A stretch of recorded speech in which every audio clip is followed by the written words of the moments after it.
buenos días. Buen día. Hola. Ahora. Os veo con ganas de que llegue el invierno, ¿eh? Hace unos días hemos estado de vacaciones en Galicia, en la tierra de Camilo, de nuestro hermano Camilo, que os envía saludos, recuerdos desde unas tierras frescas, ¿no? Tuvimos la oportunidad hace 15 días de estar en la iglesia en Lugo, iglesia cuyo pastor es Marcos Zapata. Seguro que muchos de vosotros le conocéis o habéis oído hablar de él. Y nos dijo a Lori y a mí que os transmitiera un saludo de parte de la iglesia allí en Lugo. Muy bien, pues seguimos avanzando en este. Me siento que rebota, ¿eh? No sé si podéis bajar un poco la intensidad, ¿vale? Seguimos con el estudio o mensaje sobre la carta de Santiago. Ya hemos visto diferentes capítulos a lo largo de estas últimas semanas y hoy pues, nos corresponde o me gustaría compartir con vosotros el capítulo 4. No sé si todos tenéis Biblia. ¿Tenéis todos Biblia en papel, en móvil? Pues por favor, activar los móviles, quitar la alarma y seguir la palabra de Dios. Lo voy a leer en la nueva versión internacional. Lo digo porque si queréis buscarlo. Y digo esto porque muchas veces no acostumbramos a seguir lo que se dice o lo que se habla o lo que se comparte desde aquí y no acostumbramos a seguirlo y creo que es importante que lo hagamos. Creo que es importante que los hermanos que estamos o que tenemos la oportunidad de dirigirnos para compartir la palabra sea realmente eso, compartir la palabra y seguirla y de alguna forma entenderla con la palabra en la mano. Creo que es importante que lo hagamos, no hoy solamente porque me toque a mí, sino cada domingo es importante que lo hagamos, sea con una Biblia de papel o sea con una Biblia en el móvil, no importa, lo interesante es que sigamos la palabra. Amigos de Dios o amigos del mundo, ese es el título que he dado para este capítulo 4, porque quizá es el tema central, aunque quizá otros encontrarían otros matices, otros temas, ¿no? La forma de comunicar la carta de Santiago lo hace a través de preguntas. Salvo en el capítulo 1, en el que no hay ninguna pregunta o no se escribe ninguna pregunta, en el resto sí utiliza ese método para desarrollar y para compartir con sus lectores, con los lectores de entonces, pero también con los lectores de ahora, con nosotros mismos. Del capítulo 2 al 5 hay 23 preguntas, ni más ni menos, en estos 4 capítulos. Y concretamente en el capítulo de hoy, en el capítulo 4, encontramos 6 preguntas que hace como método, como forma, para llamar la atención y para hacer reflexión sobre lo que ha preguntado y después dar una respuesta a esa pregunta.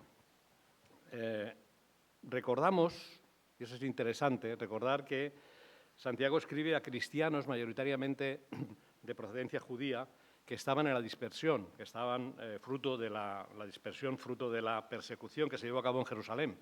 En el capítulo 1 de esta carta, y versículo 1, decimos a las 12 tribus que están dispersas por el mundo. Es decir, cristianos que habían tenido que salir corriendo de la ciudad de Jerusalén por causa de la persecución y que vivían en diferentes lugares, naciones cercanas.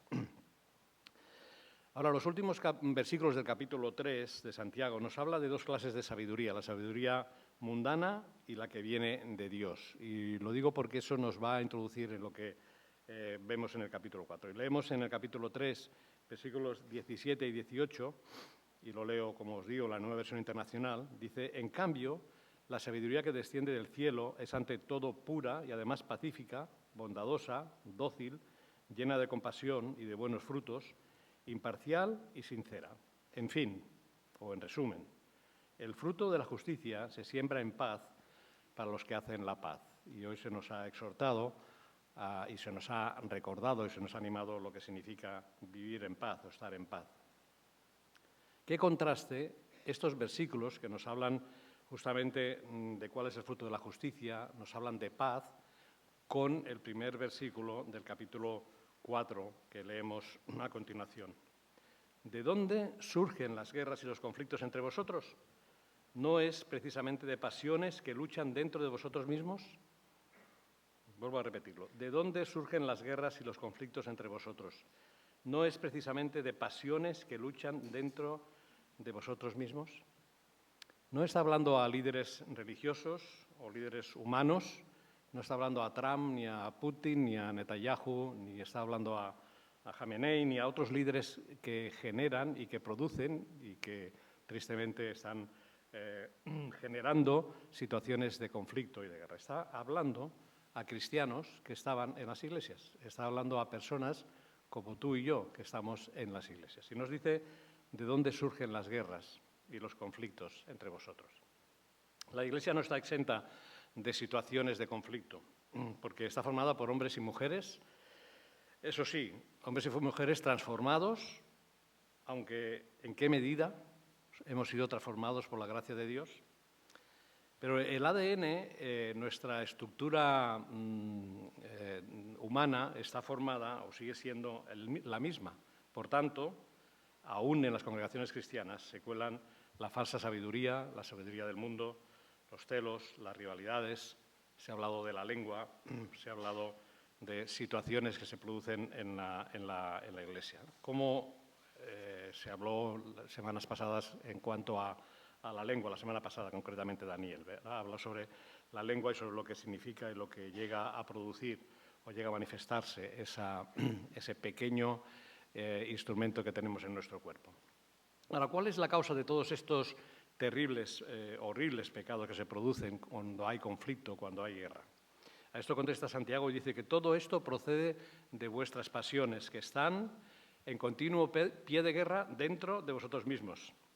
Se ha hablado muchas veces que las pasiones son muy buenas auxiliares, pero muy malas consejeras. Las pasiones son muy buenas auxiliares, pero muy malas consejeras. Lo peor es que la corrupción siempre latente, aún en el corazón regenerado por la gracia de Dios, en nuestro corazón que ha sido regenerado, pero está latente en nosotros. Los movimientos pasionales, vivimos las cosas con pasión en muchas ocasiones y nos apasionamos por cosas, por situaciones, por circunstancias. Vivimos pasionalmente. Se adelantan en muchas ocasiones esas pasiones al sereno juicio de la razón y pervierten el juicio y hacen que lo que era bueno sea dictaminado como malo y viceversa. Leemos en el capítulo 5, 20 de Santiago: hay de los que llaman a lo malo bueno y a lo bueno malo, que tienen las tinieblas por luz y la luz por las tinieblas, que tienen lo amargo por dulce y lo dulce por amargo. Y esta es una situación que se produce cuando nos apasionamos por algo sin tener un concepto o sin analizar concretamente cuál es la situación correcta y cuál es la forma de enfrentarla y cuál es la manera de hacerlo. Y en ocasiones cambiamos lo que antes era malo por bueno, o al menos no lo consideramos tan malo como era anteriormente. Hemos visto la causa, hemos visto el problema, la situación, y ahora quizá lo interesante es ver lo que sucede. El origen surge en el corazón del ser humano, surge en nuestros corazones, y ahora vamos a ver el resultado. ¿Qué es lo que sucede? Las terribles consecuencias directas de estas pasiones desbocadas son los continuos altercados y polémicas que se producen a nuestro alrededor. Dice el texto del versículo 2, deseáis y no lo conseguís. Matáis y sentís envidia.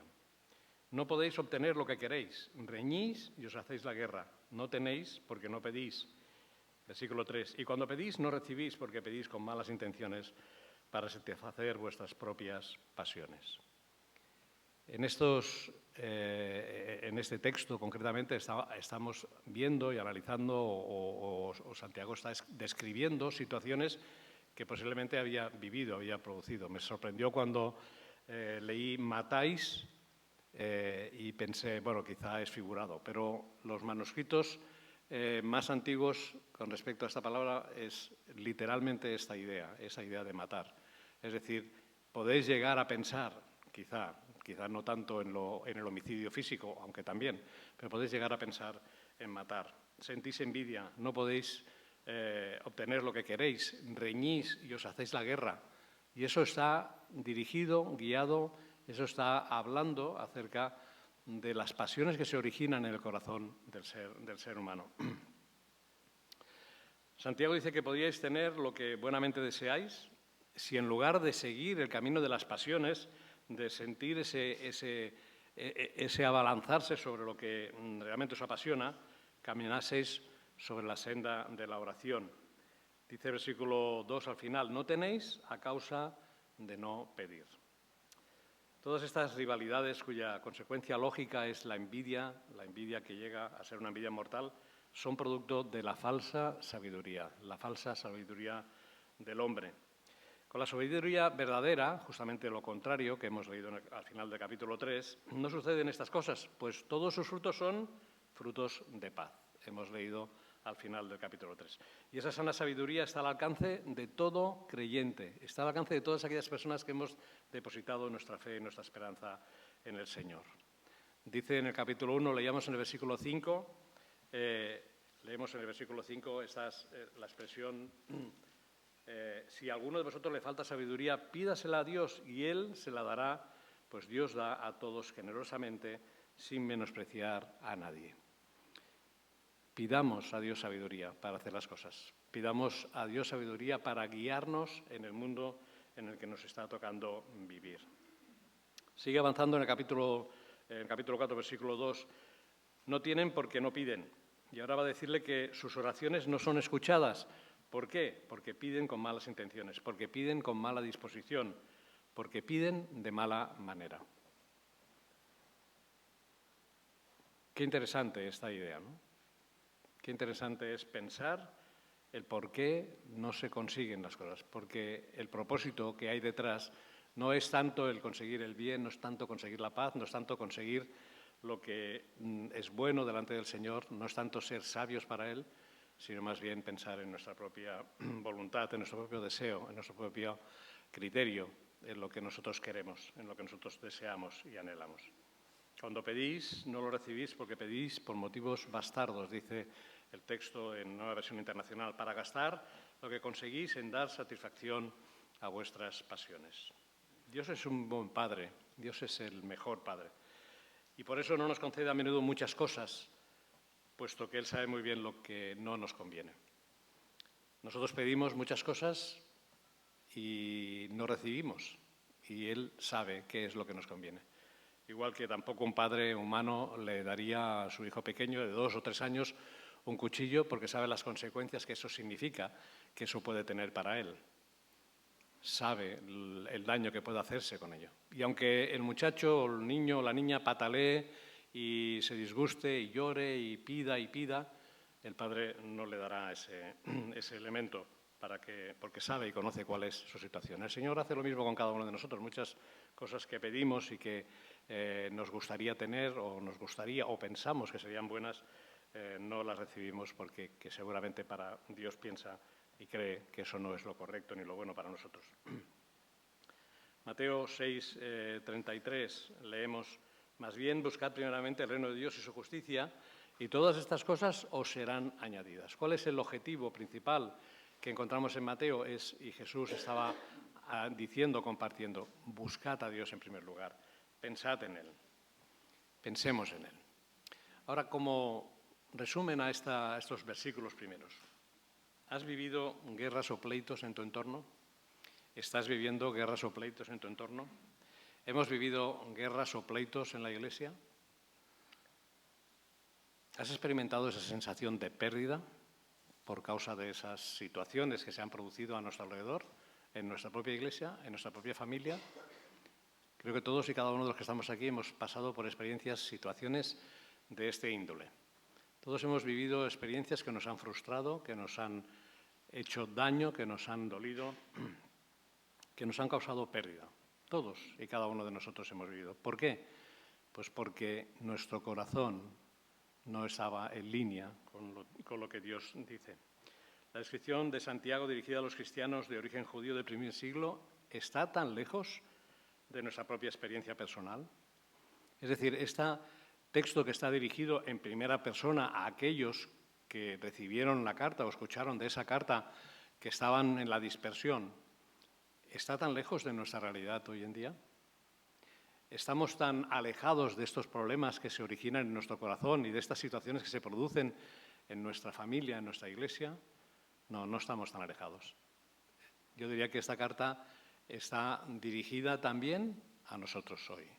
Que esta carta también, y este texto en concreto, está hablando o citando situaciones que se producen en nuestras vidas, en nuestras situaciones, en nuestra realidad actual. Quizá no es el momento, quizá no es la situación en este momento, pero lo ha sido o lo será, porque en nuestro corazón hay situaciones, hay momentos en los que actuamos no como con la sabiduría de Dios, sino con la sabiduría humana. ¿El por qué sucede esto? Lo encontramos en los versículos 4 al 6. La mala conciencia de los que piden se echa a ver en ese versículo 4 cuando dice: «Oh gente adúltera, ¿no sabéis que la amistad con el mundo es enemistad con Dios? Si alguien quiere ser amigo del mundo, se vuelve enemigo de Dios». Hemos visto las causas, dónde se origina y el por qué se originan y qué causas se originan, y ahora vemos cuál es el problema o cuál es la situación. ¿No sabéis que la amistad con el mundo es enemistad con Dios? Si alguien quiere ser amigo del mundo, se vuelve enemigo de Dios. La amistad con el mundo y la amistad con Dios son incompatibles, Pero nosotros muchas veces estamos en esa dicotomía de que, como estamos en el mundo, nos arrastra y somos arrastrados continuamente por las situaciones y las circunstancias que vive este mundo. La amistad con el mundo, ¿qué es? Porque muchas veces pensamos, no, yo no tengo amistad con el mundo. La amistad con el mundo debemos de analizar o pensar qué significa o qué representa, ¿no? No significa que no debemos tener amigos y ninguna relación con los habitantes de este mundo, porque de alguna manera deberíamos desaparecer. En el momento que creyéramos en el Señor, deberíamos de desaparecer de este mundo. El Señor nos mantiene aquí porque Él desea también usarnos como vehículos de testimonio, como vehículos de proclamación de su mensaje para aquellos que hay a nuestro alrededor. Y eso no significa que no tengamos relación, incluso amistad, con personas que existen en el mundo. Podemos tener relación, contacto, amistad, porque tenemos esa responsabilidad de dar testimonio de nuestra fe, animarles a compartir el Evangelio, porque estamos desarrollando la misión de Dios para el mundo actual. Ahora bien, algo muy diferente es, y ahí es donde debemos de reflexionar sobre cómo es nuestra vida de relación con lo que hay a nuestro alrededor, con aquellas personas que hay a nuestro alrededor que no conocen al Señor. Muchas veces aprobamos actitudes y aprobamos sus acciones. Incluso aplaudimos actitudes y acciones de personas que no conocen a Dios. Y puede ser que en algunas ocasiones pues, sean buenas acciones, pero por lo general no lo son. Algo muy diferente es sus principios y sus actuaciones, seguirles a ellos, seguir lo que ellos hacen, lo que ellos dicen, cómo actúan. O a veces también el compartir sus pensamientos. Hay pensamientos que la sociedad que hay a nuestro alrededor tiene y que en algún punto pueden coincidir con lo que la palabra de Dios nos dice, con principios bíblicos, pero en su gran mayoría esos principios, esos pensamientos no tienen nada que ver con la palabra de Dios. Nos importa ser iguales, en definitiva, que no se note la diferencia, que no se note que somos cristianos, que tenemos otros principios, sino que somos uno más de la comunidad, uno más del grupo en el que estamos conviviendo, viviendo en el lugar donde estamos viviendo. Viene a mi mente el capítulo 8 del primer libro de Samuel. El capítulo 8 del primer libro de Samuel nos relata cuando el pueblo de Israel, que era guiado por Dios a través de Samuel, le pide a Samuel que quieren tener un rey. Y dice el texto en el capítulo 8, versículos 19 y 20, «Así seremos como las otras naciones».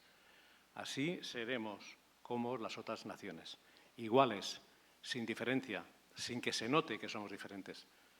Que no nos vean como raros, que no nos vean diferentes, que nos vean como uno más. Y eso es lo que en tantas ocasiones nos sucede en nuestra vida diaria, que aquellos que hay a nuestro alrededor nos ven como personas iguales, absolutamente iguales.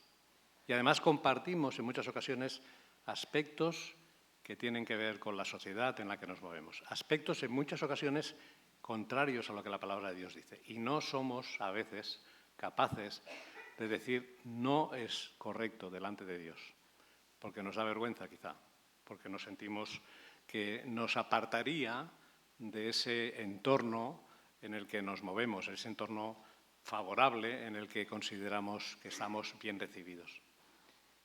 Por lo tanto, eso es lo que creo Santiago se refiere cuando no os hagáis amigos del mundo.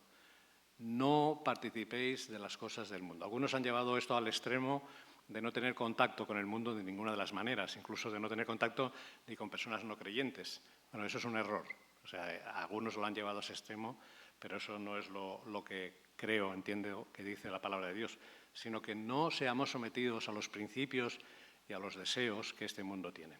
Que todo lo que sucede a nuestro alrededor sea contrastado con la palabra de Dios, que nuestro sí sea sí, que nuestro no sea no, que cuando tengamos que decir no estoy de acuerdo con la forma y la manera de hacer, la forma y la manera de actuar, podamos decirlo con claridad, podamos decirlo con fuerza, podamos decirlo aún a pesar de que nos sintamos o nos piensen o nos digan que somos raros, que somos diferentes. Lo importante es marcar la diferencia cuando realmente tenemos la oportunidad de decir mis principios los encuentro en la palabra de Dios. Sigo los dictados de Dios, sigo el camino que Dios me ha trazado en su palabra. Ese es el principio importante que debemos de tener. Eso es lo que manifestará y transformará y cambiará nuestro amor a Dios con respecto al amor al mundo. Qué interesante es poder ver cómo tristemente nos movemos entre estas circunstancias de encontrarnos entre dos aguas, entre qué hacer. Y eso es algo que a todos y cada uno de nosotros nos pasa. Y a veces lo hacemos de una forma inconsciente, sin pensar, sin valorarlo, sin tenerlo muy, muy, muy en mente. Pero eso es lo que produce que nuestras vidas vivan dicotomías, porque estamos en Dios, decimos que somos amigos de Dios, pero nuestra realidad en muchas ocasiones es que también somos amigos del mundo. Y eso, como he dicho antes, es incompatible. Eso, como he dicho antes, no tiene sentido. Choca una cosa con la otra. No puede ser. ¿Cuál es la solución? Dice en el versículo 7 al 10. Someteos, pues, a Dios, resistid al diablo, y él huirá de vosotros. Esa es la clave para poder separar y poder poner una barrera entre nuestra amistad con el mundo. Someteos, pues, a Dios, resistid al diablo, y él huirá de vosotros. Al diablo se le resiste con el escudo de la fe. Conocemos Efesios, la armadura del creyente. Con la palabra de Dios sabemos claramente que la palabra de Dios es la guía para que nuestra relación con Dios sea la correcta. El sometimiento, una palabra que no se utiliza demasiado, que nos suena un tanto dura o difícil. Sometimiento, someteos a las autoridades, someteos a los líderes, a los ancianos de la Iglesia.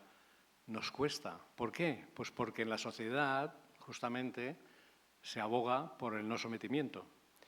Porque el sometimiento nos habla de situaciones en las que hay abuso de poder, abuso sexual, abuso intelectual, cualquier tipo de abuso.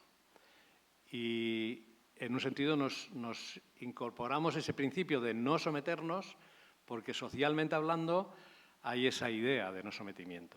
Pero la palabra de Dios nos dice someteos a Dios,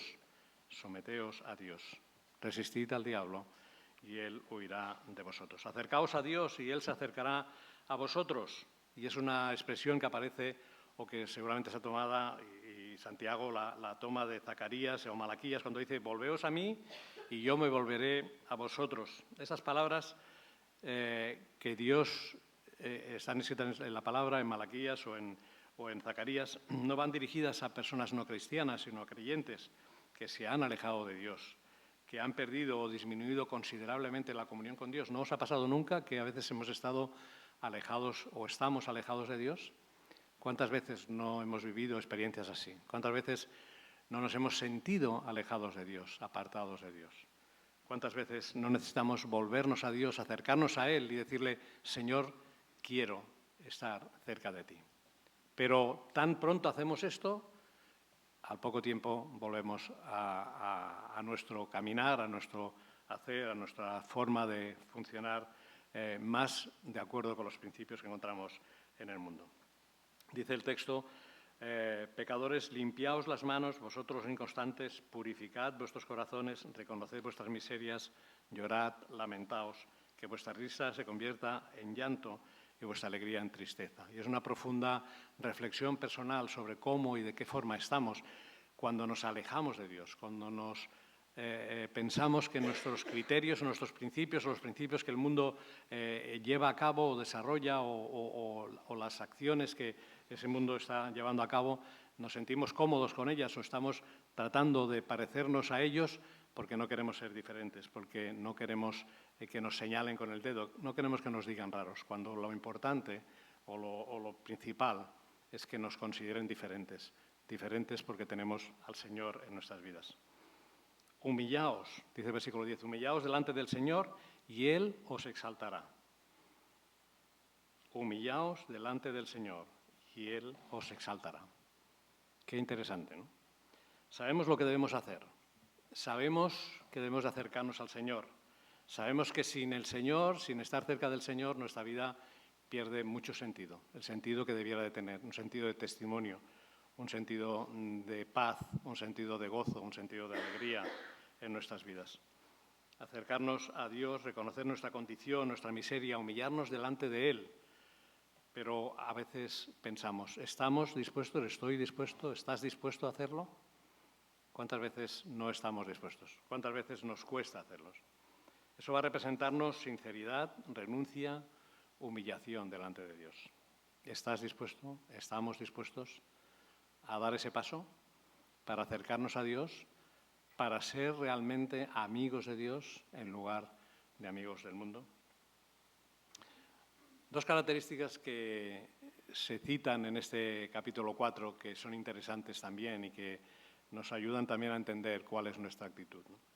Dos manifestaciones, características de la mundanidad que se pega a nuestras vidas, en nuestro caminar diario. Uno es el hablar mal y juzgar al hermano, versículos 11 y 12, y otro es la autosuficiencia.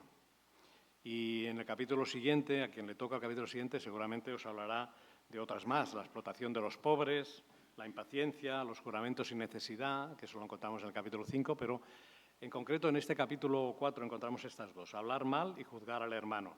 Dice el texto en el versículo 11, hermanos, no habléis mal unos de otros. Si alguien habla mal de su hermano o lo juzga, habla mal de la ley y la juzga. Y si juzga la ley, ya no eres cumplidor de la ley, sino su juez. No hay más que un solo legislador y juez, aquel que puede salvar y destruir.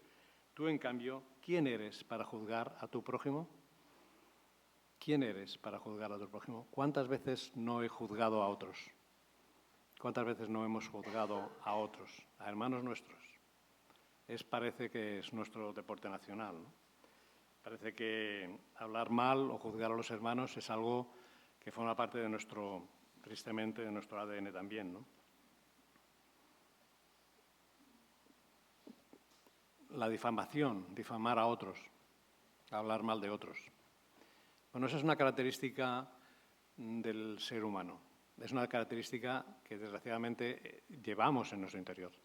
Lo que podemos hacer es, evidentemente, acallarla, dejarla a un lado, porque nos estamos acercando a Dios, porque somos amigos de Dios. Y no podemos despreciar, y lo que más o menos está diciendo el texto con respecto a la ley, es no podemos ir en contra de la ley. La ley tiene que ser juzgada, o el que presenta la ley, el juez de la ley, tiene que ser alguien sin mancha, alguien perfecto, alguien correcto, un justo. Y solamente hay uno que es justo, Dios, el único que es justo, el único que puede juzgar, no nosotros.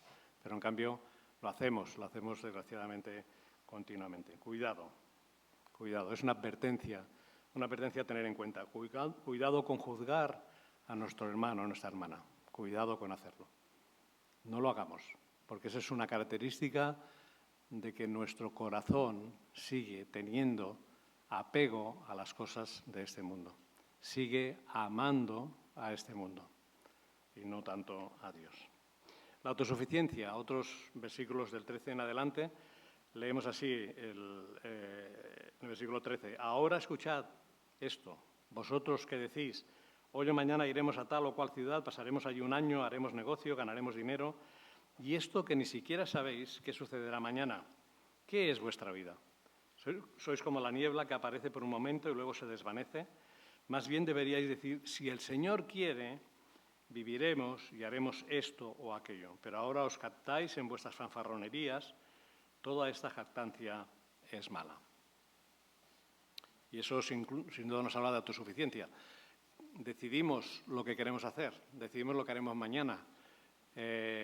Decidimos, y en el entorno judío-cristiano de aquella época, a donde va dirigido principalmente el mensaje, posiblemente muchos judíos, y todos conocemos el carácter judío en cuanto a los negocios, habían muchos que seguramente pensaron en esto, ¿no? Pensaron en decir, vamos a tal o cual ciudad, haremos negocio y haremos esto y aquello y el año que viene. Y Dios y Santiago dice, ¿por qué programas eso si no sabes? Eres como la niebla que hoy está y mañana desaparece. No tienes por qué pensar en lo que harás o dejarás de hacer, sino más bien di si el Señor quiere. Y muchas veces nosotros planificamos nuestra vida y nuestras acciones con respecto a lo que nosotros pensamos y queremos y no tenemos en cuenta a Dios y no vivimos de acuerdo con sus principios. ¿Cuántas veces no os ha pasado? ¿Cuántas veces me ha pasado a mí esto? ¿Cuántas veces he tenido que pedirle perdón por haber planificado las cosas según mi criterio, según mi voluntad? En todas las áreas de nuestra vida, en todas las áreas de mi vida, sucede esto. Busquemos la dirección de Dios, busquemos que sea el Señor quien nos guíe, quien nos dirija. Proverbios 27:1 leemos, pero si ni siquiera sabéis lo que será de vosotros el día de mañana. Planificamos pensando en el futuro y no sabemos lo que nos deparará el día de mañana. Por lo tanto, es importante que nos acerquemos a Dios y que sea Él quien nos guíe y quien nos dirija en esta actitud. ¿Qué es vuestra vida? Sois como la bruma que aparece por un momento y enseguida se desvanece. En vez de eso deberíais decir, si el Señor quiere, viviremos y haremos esto o aquello. Que sea el Señor quien nos marque la agenda, que sea el Señor quien nos dirija en aquellas cosas, en aquellas actitudes, en aquellas acciones que debemos de tomar. Eso es una advertencia de no tener en cuenta a Dios. Debemos de tomar conciencia de lo que significa tener en cuenta a Dios en nuestras decisiones, en todos los planes que tenemos por delante nuestro, que sea el Señor quien los confirme, quien nos dirija, quien nos guíe a hacerlo y no nosotros. Y como conclusión, y termino con este último versículo, en el versículo 17, el último versículo que encontramos en este capítulo 4. Así que comete pecado todo el que sabe hacer el bien y no lo hace. Comete pecado todo el que sabe hacer el bien y no lo hace. El versículo 17 contiene una máxima general. Es una idea general que tiene validez para todos los casos y para todas las épocas. La omisión de un bien es tan pecado como la comisión de un mal. Y eso a veces no nos parece tanto, porque una cosa es hacer daño o hacer mal y otra contraria es hacer el bien. Pero si el bien no lo haces, pues parece como que queda en una zona neutra, ¿no? Y que más bien se acerca a hacer el bien, cuando la palabra misma está diciendo el que sabe hacer el bien y no lo hace, también le es pecado. Muchas veces tenemos la capacidad, la posibilidad de hacer el bien, pero no lo hacemos. Muchas veces tenemos la capacidad de ayudar, de servir, de dar algo hacia otros. No me refiero solamente a dinero, sino escuchar, orar, tener la oportunidad de conocerle, tener la oportunidad de orar por su vida, y no lo hacemos. Lo está equiparando a aquel que hace el mal. Lo está poniendo al mismo nivel. Y eso me llama la atención, ¿no? Pero, hombre, si yo dejo de hacer... No, si tú tienes la capacidad de hacer, y la tienes, no porque seas mejor que nadie, sino porque Dios te da esa capacidad, ponte en marcha, hazlo, no dejes de hacerlo. No dejes de hacerlo. Así que comete pecado todo el que sabe hacer el bien y no lo hace. Hay al menos dos parábolas que nos hablan un poco acerca de esto, el buen samaritano y la palabra de los talentos, y todos las conocemos, las tenemos en mente. sobre actitudes relacionadas con este texto, con este versículo, ¿no? Qué importante es que podamos hacer las cosas para el bien de los demás, hacer las cosas para el bien de otros, que nos esforcemos en hacerlo, porque tenemos la capacidad dada por Dios de poderlo hacer. Termino con un versículo que encontráis también en la hoja que he puesto aquí. No améis al mundo ni nada de lo que hay en él. Si alguno ama al mundo no tiene el amor del Padre, porque nada de lo que hay en el mundo, los malos deseos del cuerpo, la codicia de los ojos y la arrogancia de la vida, proviene del Padre, sino del mundo. Primera de Juan, capítulo 2, 15 y 16. Que el Señor nos ayude a reflexionar sobre nuestra relación o sobre todo sobre cómo somos influidos por el mundo que nos rodea, cómo somos influidos por la sociedad que hay a nuestro alrededor, de la cual no debemos de salir y huir, sino debemos de manifestar cuáles nuestros principios, cuáles son los principios que Dios nos da para este mundo. Que podamos ser un testimonio de la misión de Dios para el ser humano, que todos lleguen al conocimiento de la verdad. Que el Señor nos bendiga. Vamos a terminar con una oración. Señor, queremos darte gracias por tu palabra, darte gracias por lo que Santiago nos habla en este capítulo 4, como en los versículos y capítulos anteriores y posteriores. Señor, que esa reflexión de Santiago sea una reflexión para nosotros hoy, actual, vigente, que podamos reflexionar sobre nuestra relación contigo y nuestra relación con el mundo, que seamos amigos de Dios antes que amigos del mundo, pero que mientras estamos en este mundo seamos un fiel testimonio claro de que hay principios que encontramos en tu palabra, principios que vienen de ti, que son los verdaderos, los buenos, los correctos, los importantes, y que eso debemos de comunicarlo a los demás. Que seamos misioneros en el lugar donde estamos, para ser testimonio de lo que tú has hecho en nuestras vidas y de lo que tú quieres hacer en su vida. Ponemos en tus manos, te pedimos tu bendición, oramos por esta semana, que tú bendigas a cada uno de mis hermanos aquí y los lleves en paz y bendición a sus hogares. En el nombre de Jesús, amén.